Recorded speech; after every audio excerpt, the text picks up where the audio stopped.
Walang nanonood sa'yo? Walang nag-share ng mga post mo?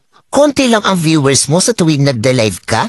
Hindi ka sinusuportahan ng mga kamag-anak mo? Kaibigan mo? Kakilala mo? Kapitbahay mo? Pinagtatawanan ka dahil sa pagre-reels mo? Pinagtatawanan ka dahil sa paggawa mo ng mga content? Ito ang tatandaan mo. Huwag kang huminto. Huwag kang susuko. Huwag kang papaapekto sa sasabihin ng ibang tao tungkol sa'yo.